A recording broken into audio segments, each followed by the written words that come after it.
All right, Greg. So this week for catch up, like I said, we're going to talk about, our journey up into episode, 19, and just kind of get an idea of where we're at with the show, some of the changes we made, some of the things that we've learned and stuff like that. But before we dive into that, let's do a brief catch up this week and give people a brief history of why we started this show. Well, how did the show get started?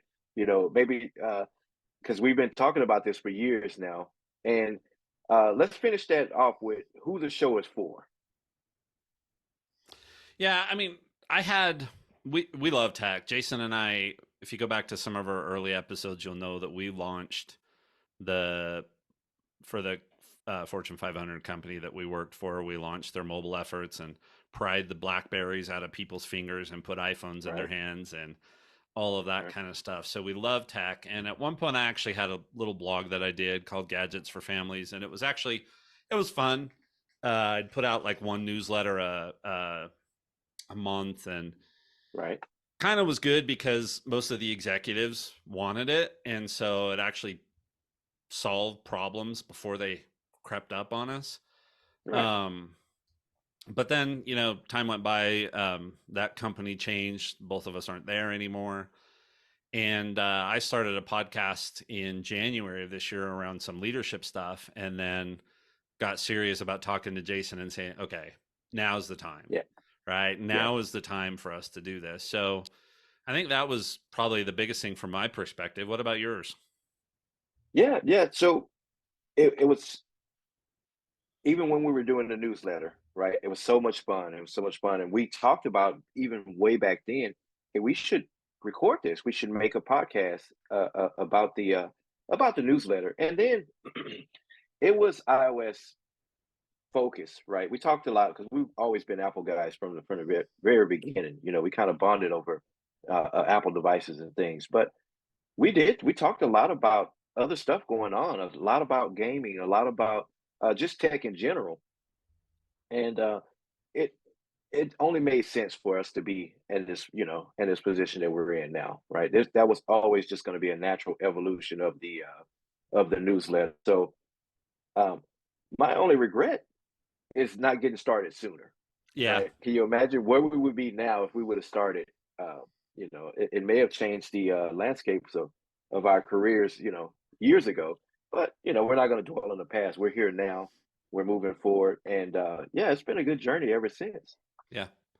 I think, kind of what we want the show to be, and we're going to talk a little bit more about what we've done that went well and didn't. But Mhm. I had a listener that told me that I like when you guys talk, I Right. understand what you're saying.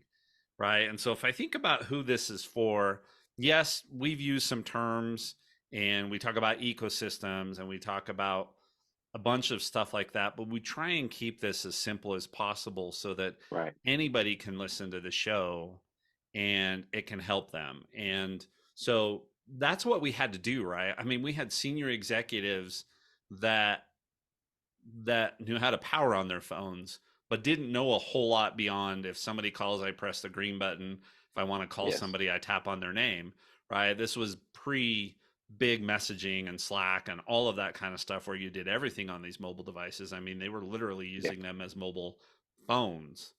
And we would have executives that would come to us and say, I only want to carry an iPad.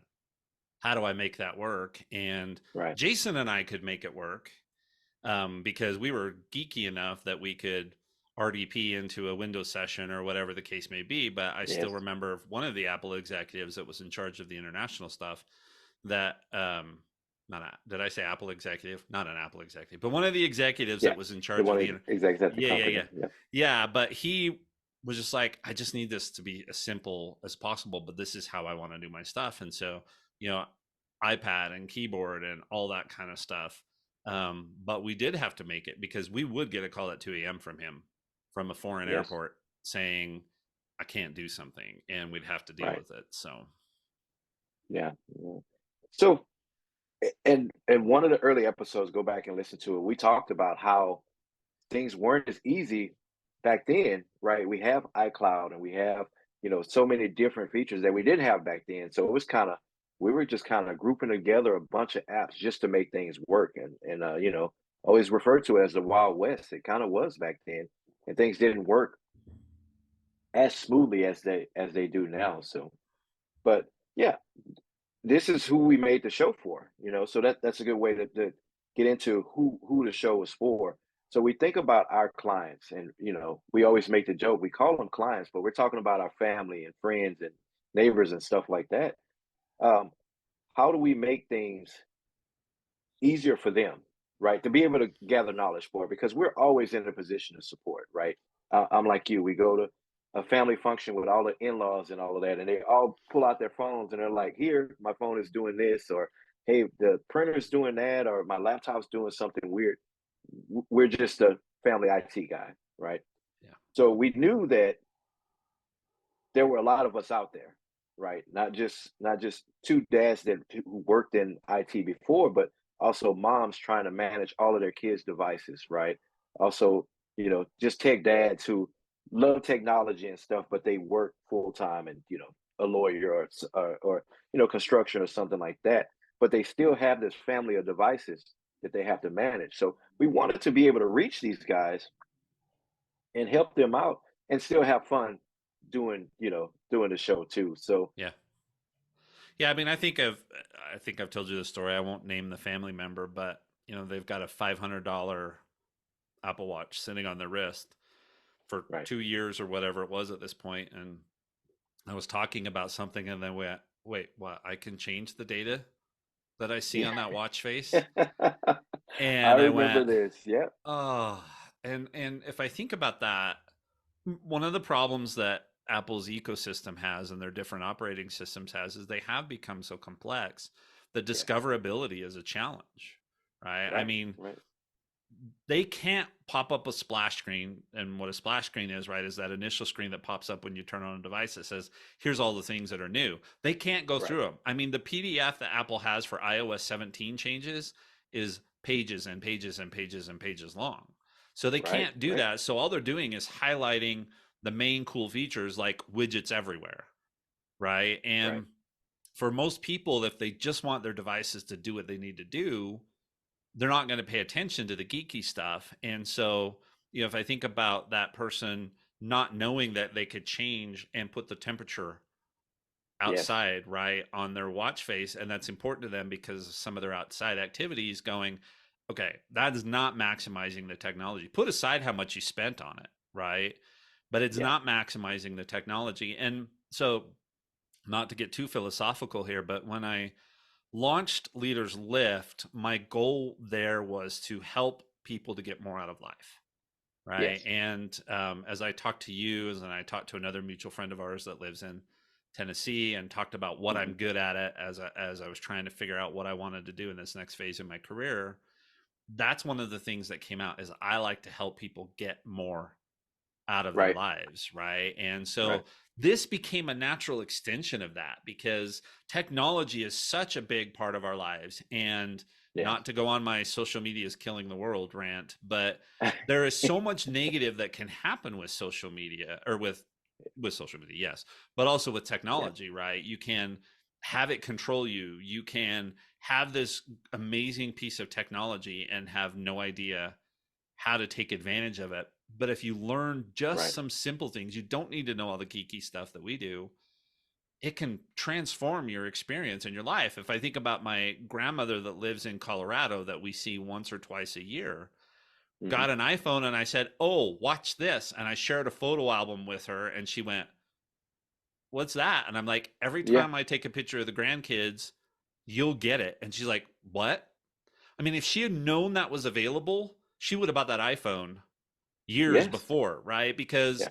do they want to be involved in the grandkids' lives? Yes. So that goes into this getting more out of life. And if I think about my family starting to spread out a little bit more and the grandkids getting a little older, by the way, Hmm. the 18-month-old has an iPad now. My mom Yeah. had a really, really old iPad. And so we've reformatted that and he's using that at the moment. I can't even put Disney Plus on it, Jason, because it's on iOS Wow. 12 point whatever with the security updates, and Disney requires 15 something to start Yeah. with. But a bunch of his PBS stuff anyway is on there. But if I think about my family expanding and spreading out and stuff like that, I want all of us to get the most out Yeah. of our technology. So that's who I think this is for. If you just want your technology to work, but you want it to do what you need it to, and you want to really take advantage of it, we can help. Yeah. Yeah. And you're right. That's exactly what we wanted to do with the show. I think that's kind of our mission statement is to get people to use their devices for more than what you know the face value is, right? So many people say, I have a phone, it makes phone calls. But did you know you can also keep up with your grandchildren? And your phone automatically lets your family know when you make it home, after a family event or something like that. Or you can make all these awesome photos or videos. And yeah, there's so much more than just phones. And we want to help people get the most out of that. So yeah, I Yeah. like that. I think that was well said. I'll give you a So little I hint here. My phone icon mhm, is not in my dock anymore on my really. phone. Yeah. So I, we'll so talk about that on customizations, but yeah, I think there are more and more people that are like that, right? That they aren't using the phone yeah, feature. And I come from a generation of phone callers. I mean, we joke around, my wife and right, I joked with the kids about how when we were dating in high school, how she would have to sit in the hall because the cord on the phone wouldn't reach clear right. into her bedroom, right? So, yeah, Yeah, yeah. So yeah, it's funny that you mentioned that, but so mine by default from the very first iPhone all the way up until my 14 Pro Max, I always kept that phone icon down in the bottom left hand corner. It's just always been there, it's just muscle memory. But now that I think about it, I don't really tap on that icon nowhere near as much as I tap on some of the other ones. So yeah, I'm looking forward to talking about that. I may be moving mine too. I may be moving several things down there that I keep down there just out of habit yeah. that I don't use anymore. So yeah, yeah, we'll get into that later on. So And somebody in our audience is going, wait a minute, I can change the four icons that are down in that part of right, my phone. right. Yes, yes, you can change your dock. So customization is always a good topic because we can talk about so many different things. Yep. So yeah, yeah, we'll get into that in the post show. So and let me say too before we move on, I noticed with kids, they'll quickly. So we're talking about your grandson. Um, I think he'll notice pretty quickly that his iPad just doesn't do what Grandpa's iPad does, and that's going to force an upgrade. So it's a good start. It was a stopgap until we see what Apple does with the upgrades. Because even last night, Right, he was we're trying to get him to go to sleep, and Karen's there trying to watch a show on her iPad, and I'm reading on mine, and he's pointing to Karen's iPad, going mine, mine, because he thinks it's his, right? So yeah, right. So, but you're right. That is, and we talked about because there's iPads incoming, right? Whether they're going to be the entry level, new Airs, new Minis, and definitely new Pros next year. Now is not the right time to go and purchase a brand new iPad unless you have to. But if you can, if you have an option like Greg where you can find an old iPad or something like that to give to a grandchild, then definitely do that. So, um, but yeah, he'll notice pretty quickly that hey, this doesn't do what Grandma's iPad does.